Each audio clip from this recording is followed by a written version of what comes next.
Nous ouvrons notre fenêtre sur l'étranger et vous partez en Inde, Axel. Exactement, à New Delhi, où on va retrouver Anaïs Guérard.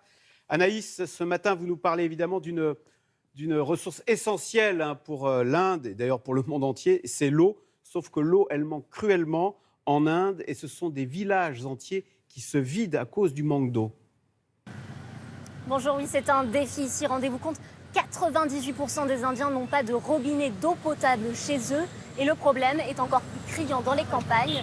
Il y a 3 ans, lors d'un été particulièrement chaud, des centaines de milliers de villages dans le sud du pays avaient été désertés parce que leurs habitants n'avaient plus rien à boire. Alors de manière générale, le pays manque d'infrastructures, de moyens, et ce même dans les villes les plus développées.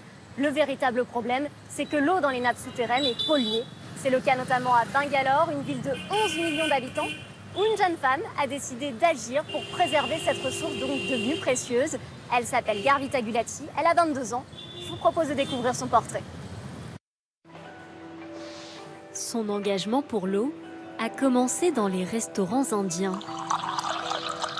Quand elle s'est rendue compte que chaque année, 14 millions de litres d'eau potable y étaient gaspillés.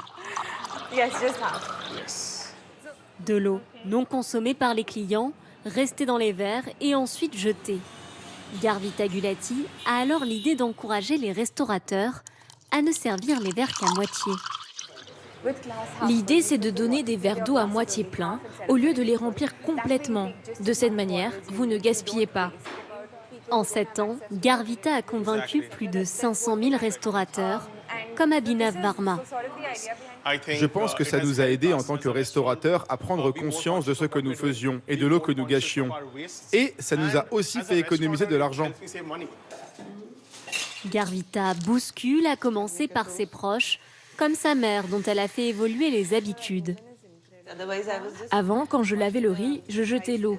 Mais désormais, je l'utilise pour mes plantes. De cette manière, j'économise 25 à 50 litres d'eau par jour. Changer les comportements pour économiser l'eau, c'est ce que Garvita tente de faire chaque jour avec l'association qu'elle a créée. Avec son équipe, ils ont développé une application qui conseille les utilisateurs pour réduire leur consommation. Vous commencez par un quiz avec des questions pour essayer de comprendre vos habitudes de consommation, comme par exemple combien de temps passez-vous sous la douche, et vous obtenez des petits défis comme fermer le robinet. On veut donner aux gens le moyen d'être le changement qu'ils aimeraient voir en matière de préservation de l'eau. L'application compte aujourd'hui plus de 2000 utilisateurs et est disponible dans le monde entier. Mais pourtant, Anaïs, rendre l'eau accessible à tous, c'était bien l'une des promesses de campagne du Premier ministre indien Narendra Modi. Oui, tout à fait. Le Premier ministre a promis l'eau potable pour tous d'ici 2024. Pour y parvenir, le gouvernement a lancé un programme de 45 milliards d'euros. Dans l'est du pays, la ville de Puri a d'ores et déjà bénéficié de ce projet d'investissement. 400 robinets y ont été installés. Un énorme changement pour ses 250 000 habitants. Merci beaucoup, Anaïs.